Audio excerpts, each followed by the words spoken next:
Hello friends, आज भी lecture CrPC पर है और आज का टॉपिक है न्यायालय में एक परिवाद को दायर कैसे करते हैं। प्रोविज़न ऑफ कंप्लेंट जो सीआरपीसी के चैप्टर 15 में है और सेक्शन 200 से लगा के 203 तक के प्रोविज़न सीआरपीसी के सेक्शन जो हैं ये उसके चैप्टर 15 यानी 15 में बताए गए हैं। लेकिन 204 जिसमें कि कंप्लेंट पर संतुष्ट होने के बाद मजिस्ट्रेट कार्रवाई करते हैं और सामने वाले को अभियुक्त मानकर उसके खिलाफ कार्रवाई जारी करते हैं, वह अध्याय 16 के सेक्शन 204 में है।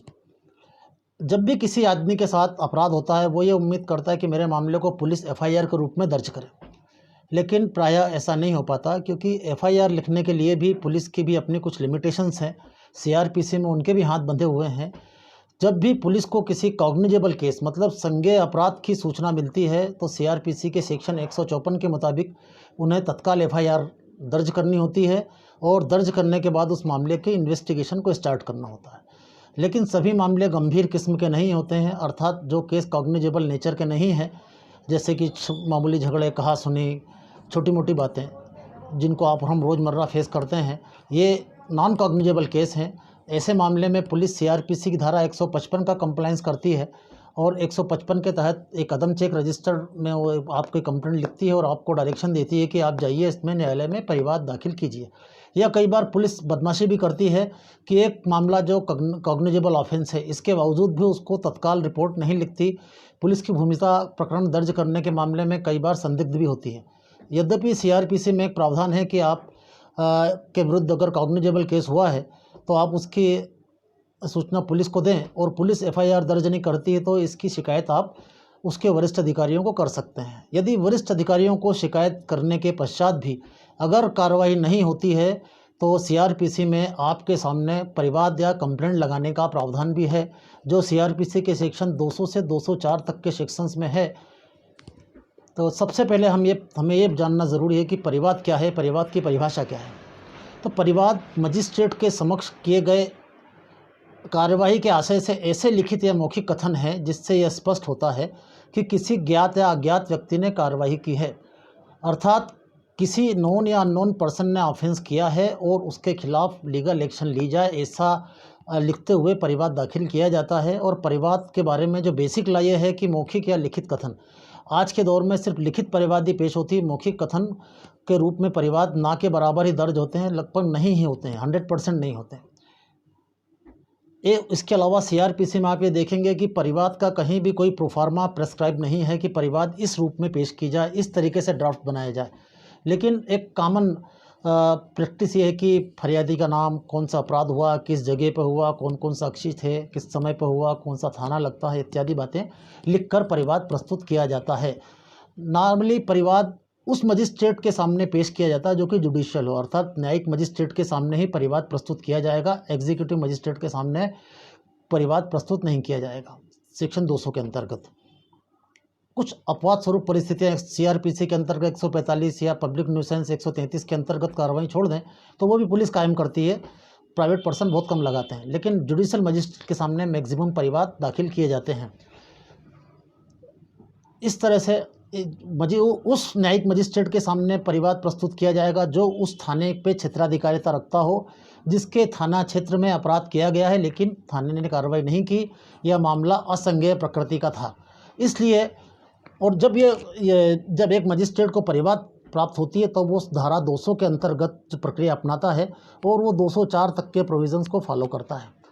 धारा 200 ये कहती है कि जब किसी मजिस्ट्रेट के समक्ष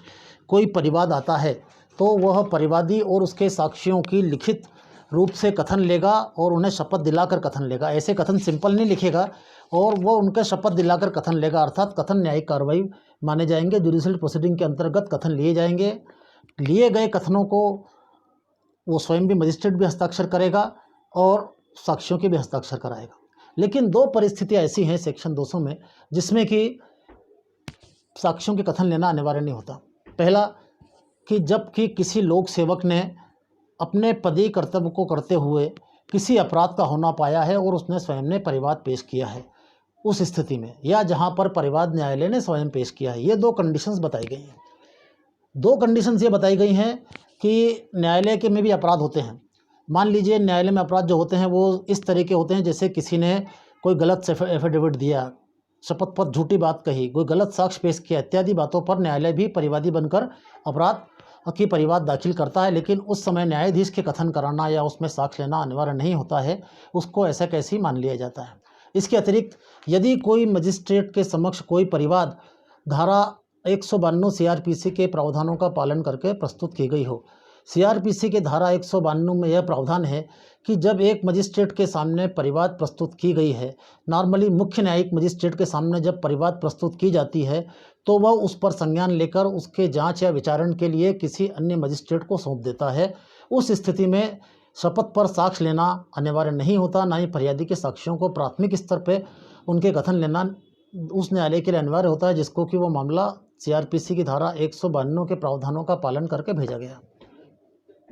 इसके अतिरिक्त मान लीजिए मजिस्ट्रेट, चीफ जुडिशियल मजिस्ट्रेट ने या मुख्य न्यायिक मजिस्ट्रेट ने कोई मामला क्लास 1 जुडिशियल मजिस्ट्रेट, प्रथम श्रेणी न्यायिक दंडाधिकारी को प्रेषित किया है और वह उसे किसी अपने अधीनस्थ मजिस्ट्रेट को संज्ञान लेने के बाद जांच या कार्रवाई के लिए प्रेषित करता है, तो वह उस मजिस्ट्रेट को ऐसे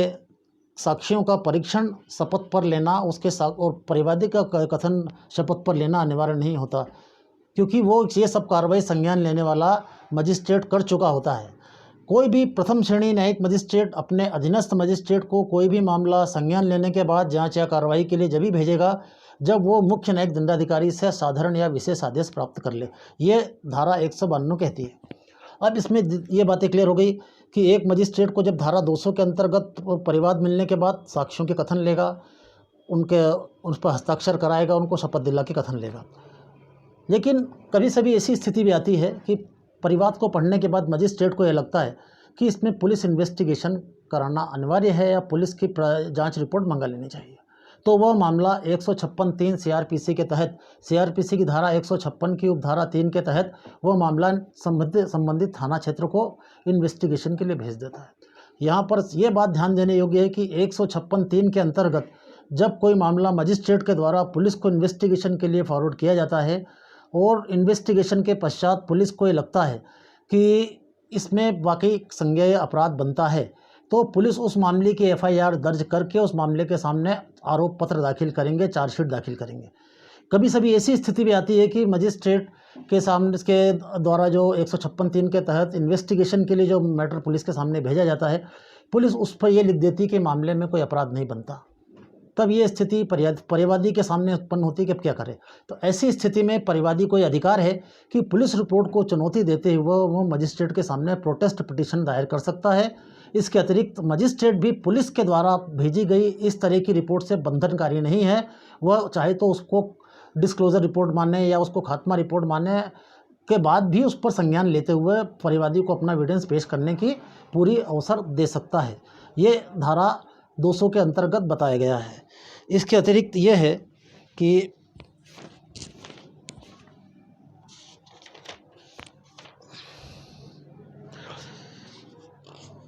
अब इसके बाद प्रक्रिया शुरू हो, इसके बाद अगला सेक्शन पड़ता है सेक्शन सीआरपीसी का 201 सेक्शन यह बताता है कि यदि मजिस्ट्रेट के सामने, ऐसे मजिस्ट्रेट के सामने परिवाद प्रस्तुत की गई है जो उस पर सुनवाई करने या संज्ञान लेने के लिए सक्षम नहीं है, और यदि ऐसा परिवाद लिखित रूप से दिया गया है तो मजिस्ट्रेट उस परिवाद पर अपना प्रस्थांकन यानी एंडोर्समेंट करेगा कि इस मजिस्ट्रेट को इसको सुनने का मुझे अधिकार नहीं है, फलाने मजिस्ट्रेट को इस मामले का सुनने का अधिकार है। वो परिवाद और इस तरीके से लिखते हुए वो परिवाद उस न्यायाधीश को लौटा दिया जाएगा। यदि परिवाद लिखित के रूप से पेश करने के बजाय मौखिक रूप से किया गया है तो वह परिवादी को यह निर्देश देगा कि वह अपने लिखित रूप से परिवाद कंसर्निंग मजिस्ट्रेट या संबंधित मजिस्ट्रेट के सामने पेश करे ताकि वह उस पर संज्ञान ले। इसके बाद सबसे महत्वपूर्ण सेक्शन है सीआरपीसी का सेक्शन 202 पुल ऑफ कंप्लेंट के बारे में। सेक्शन 2 सबसे ज़्यादा महत्व रखता है। इसमें यह है कि यदि कोई मजिस्ट्रेट के समक्ष कोई परिवाद उसके सामने ये पेश होता है कि उसको उस पर संज्ञान लेना है, या धारा 192 के तहत जो मैंने पहले बताया कि एक मजिस्ट्रेट दूसरे मजिस्ट्रेट को ट्रांसफ़र कर देते हैं, मामले प्रेषित कर देते हैं संज्ञान लेने के पश्चात, और वह मामला भेजा गया है और वो मजिस्ट्रेट को ऐसा लगता है कि इस मामले में जो अभियुक्त है वह उसके क्षेत्राधिकार में नहीं रहता है, बाहर रहता है, तो वह यह निर्धारित करने के लिए कि क्या वाकई प्रथम दृष्टया कोई अपराध बनता है इस बात को निश्चित करने के लिए कार्रवाई को मुलतवी कर देता है, जिसको बोलते हैं पोस्टपोन, प्रोसेस को पोस्टपोन करना। पोस्टपोन करने का मतलब ये होता है कि मजिस्ट्रेट इस बात की जांच करते हैं कि क्या वाकई जो अपराध अभिलिखित किया गया है या परिवाद में जो दर्शाया गया है उस पर कोई अपराध वास्तव में बनता है या नहीं बनता है। ऐसी स्थिति में मजिस्ट्रेट पुलिस इन्वेस्टिगेशन के लिए उस मामले को प्रेषित कर सकते हैं, किसी मजिस्ट्रेट से जांच करा सकते हैं, या अपराध बनता है या नहीं बनता है इस मामले को तय करने के लिए किसी अन्य व्यक्ति को भी ऐसे मामले को सौंप सकते हैं। ये बात के बारे में साक्ष्य देने के लिए, इस बारे में स्पष्टीकरण प्रस्तुत करने के लिए कि वाकई में मामला बनता है या नहीं बनता है, उसके बारे में मजिस्ट्रेट को साक्ष्य से आप अवगत कराएं, ये हो सकता है। लेकिन इस तरह की कार्रवाई जब मजिस्ट्रेट नहीं कर सकते हैं, अर्थात पोस्टपोन कर नहीं कर सकते हैं, जबकि मामला सेशन ट्रायल के योग्य हो, मतलब मामला सत्र न्यायालय के द्वारा विचारणीय गंभीर किस्म का अपराध हो जिसमें 10 साल से ज़्यादा की सज़ा हो, तो अब नहीं कर सकता। इसके अतिरिक्त 202 सीआरपीसी की धारा 202 के प्रावधानों का पालन करने के पहले मजिस्ट्रेट के लिए अनिवार्य है कि वह धारा 200 के प्रावधानों का पालन करे। यदि उसने धारा 200 के प्रावधान का पालन नहीं किया है तो 202 के प्रावधानों का भी वह पालन नहीं कर सकता, क्योंकि पहले मजिस्ट्रेट के सामने जब परिवाद आया या तो वो पहले पुलिस इन्वेस्टिगेशन मंगा ले। एक बार 200 के अंतर्गत कार्रवाई आरंभ करने के बाद, अर्थात फरियादी व उसके साक्षियों को शपथ पर लेने के पश्चात फिर मजिस्ट्रेट पुलिस इन्वेस्टिगेशन को नहीं भेज सकता, ये एक धारणा है। लेकिन 202 में एक फिक्स लॉ है, और 202 में अंतर्गत जब मजिस्ट्रेट किसी मामले को पोस्टपोन करके पुलिस को इन्वेस्टिगेशन के लिए देता है तो उसका उद्देश्य ये रहता है कि पुलिस मुझे इस मामले में समुचित रूप से साक्ष्य प्रस्तुत करे, जिससे कि मुझे उस व्यक्ति के खिलाफ संज्ञान लेने में आसानी हो। ये इसमें सबसे महत्वपूर्ण बात है। इसके बाद में एक अन्य सबसे इसका एक महत्वपूर्ण प्रावधान ये भी है कि यदि मजिस्ट्रेट के सामने यदि कोई किसी भी स्थिति में कोई मामला प्रेषित किया गया या उसके सामने आया है, एक्सक्लूसिवली सेशन ट्रायलेबल केस है, यानी अनन्य रूप से सत्र न्यायालय के द्वारा विचारणीय प्रश्न है, तो उसके मामले में यदि परिवादी व उसके साक्षी उपस्थित हैं तो सबसे पहले वह उनके शपथ पर कथन लेगा। ये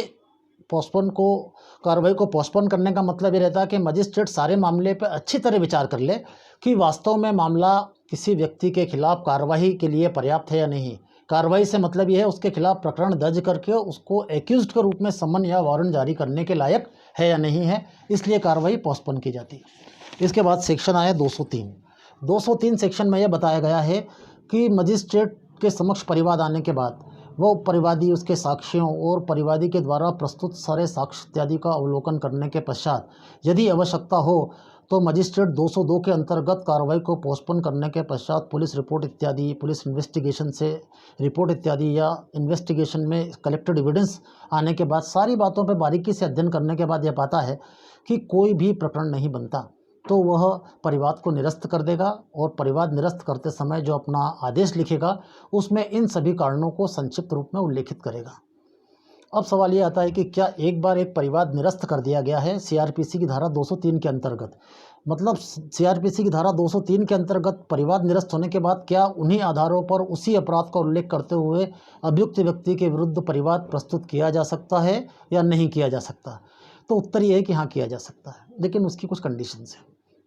जिसको आप कह सकते हैं सेकंड कंप्लेंट का प्रस्तुत किया जाना। सेकंड कंप्लेंट उसी अपराध के बारे में प्रस्तुत की जा सकती है बशर्ते कि एक्सेप्शनल सर्कमस्टांसेस होना चाहिए। अगर एक्सेप्शनल सर्कमस्टांसेस नहीं है तो सेकंड परिवाद मेंटेनेबल नहीं है, क्योंकि ये उन्हीं आधारों पर होता है, उसी व्यक्ति के विरुद्ध होता है, इसमें वही साक्ष्य होता है, वही पेश किया जाता है जो कि पहले पेश किया जाए, ऐसी धारणा है। लेकिन ये मान लीजिए कि कोई परिवाद निरस्त होने जो मजिस्ट्रेट ने निरस्त किया है उसमें उसने साक्ष्य की पूरी तरीके से सही व्याख्या नहीं की है, या उस मामले में आपके पास पहले कुछ साक्ष्य कम था, बाद में जबकि आपका परिवाद धारा 203 के अंतर्गत खारिज कर दिया गया है और उसी मामले में आपको कुछ नया साक्ष्य मिलता है, तो इन सब बातों का उल्लेख करते हुए आप पुनः परिवाद प्रस्तुत कर सकते हैं। सेकंड परिवार पोषणीय है, सेकंड कंप्लेंट मेंटेनेबल है। इसके अलावा परिवाद में या तो मुलजिम खुद फरियादी खुद उपस्थित रहे या उसके एडवोकेट उपस्थित रहें, जो कि परिवादी के ना आने पर उसकी ओर से माफ़ी आवेदन लगा सकें कि आज वो इस कारण से न्यायालय में हाजिर नहीं है। यदि दोनों ही कारण में परिवादी की तरफ से ना तो कोई वकील नियुक्त है और ना ही कोई उसकी माफ़ी आवेदन लगाया गया है तो परिवादी के गैर हाजिरी में परिवाद निरस्त किया जा सकता है, और निरस्त किए गए परिवाद को फिर से रिकॉर्ड पर लेने का कोई प्रावधान नहीं है, उसके लिए भी सेकंड परिवाद प्रस्तुत करना पड़ता है। ये इसमें 203 में बताया है। 200 से लगा के 203 के प्रोविज़न मैंने पहले भी कहा कि सीआरपीसी के चैप्टर 15 में है, लेकिन 204 सेक्शन जिसमें कि मुलजिम के खिलाफ कार्रवाई कोर्ट जारी करती है, प्रोसेस शुरू करती है, वह सीआरपीसी के सेक्शन 204 और अध्याय 16 में है। 204 यह कहता है कि जब मजिस्ट्रेट के सामने कोई परिबात प्रस्तुत की जाती है और उसके समर्थन में जो भी साक्ष्य पेश किया जाता है, अगर मजिस्ट्रेट को उचित लगता है तो 202 की कार्रवाई भी कर चुका है। इतना सब करने के बाद मजिस्ट्रेट यह पाता है कि अभियुक्त व्यक्ति के खिलाफ मामला बनता है, तो वह उसको अपने समक्ष उपस्थित होने के लिए कार्रवाई जारी करेगा, जिसको बोलेंगे प्रोसेस जारी करना। यह प्रोसेस, अगर मान लिया मामला समन ट्रायल है, समन केस है, तो समन मामले में समन जारी होगा, मतलब कोई वारंट, गिरफ्तारी का वारंट ऐसा कुछ नहीं जारी होगा। लेकिन मामला वारंट है तो मजिस्ट्रेट उसमें वारंट जारी कर सकते हैं, विशेष रूप से ऐसी स्थिति में जबकि वह अभियुक्त जिसको माना है एक परिवाद में, वो मजिस्ट्रेट की क्षेत्राधिकारिता के बाहर की क्षेत्राधिकारिता में रहता है, तो उस क्षेत्राधिकारिता के मजिस्ट्रेट के सामने उपस्थित होने के लिए वो प्रोसेस जारी की जाएगी। मजिस्ट्रेट चाहे तो एक वारंट मामले में चाहे तो समन्स भी जारी कर सकता है और वारंट भी जारी कर सकता है, लेकिन समन्स या वारंट जब तक जारी नहीं किया जाएगा जब तक कि परिवादी न्यायालय के समक्ष अपने सारे साक्ष्य की सूची प्रस्तुत ना कर दे। एक कंडीशन ये है। दूसरा यह है कि जब तक वो परिवाद की एक प्रति अभियुक्त को भेजे जाने के लिए न्यायालय में जमा ना कर दे, ये दूसरी है। और तीसरी और सबसे महत्वपूर्ण कंडीशन यह है कि वह कोर्ट से कार्रवाई जारी होने के लिए भत्ता और कोर्ट फीस जमा न कर दे। एक कोर्ट फीस का जुडिशियल स्टाम्प एक फार्म पे जमा करना पड़ता है, जिसको कहीं भत्ता फार्म, कहीं तलवाना बोलते हैं। वह देने के बाद, प्रॉपर कोर्ट फीस उस एप्लीकेशन पे लगा के देने के बाद, उस प्रोसेस फीस के रूप में जमा करने के बाद न्यायालय मुलजिम के खिलाफ प्रोसेस जारी करते हैं। इसके बाद उसको ज़मानत करानी होती है और जैसा भी मामला हो, समन्स ट्रायल हो, वारंट ट्रायल हो, तो मजिस्ट्रेट खुद सुनता है, और नहीं तो सेशन ट्रायल होने पर वह उसको सेशन कोर्ट को कमिट कर देता है, सेशन जज को वो मामला सुपुर्द कर देता है, ताकि उसका विचारण सही रूप से हो सके। ये था मेरा आज का परिवाद के बारे में। और आपसे निवेदन है कि अगर आपको मेरा चैनल पसंद आता है तो आप उसको लाइक करें, शेयर करें और सब्सक्राइब करें। अब आगे से मैं लेक्चर डिटेल दूंगा, और 2 दिन मेरे लेक्चर आएंगे आईपीसी पे, फिर 2 दिन सीआरपीसी पे, 2 दिन एविडेंस पे, और वो बोर्ड वगैरह बना के करूँगा तो थोड़ा समय लग सकता, तो प्लीज़ बात देखिएगा ज़रूर, और उसको भी लाइक कीजिए, शेयर कीजिए, सब्सक्राइब कीजिए। Thank you.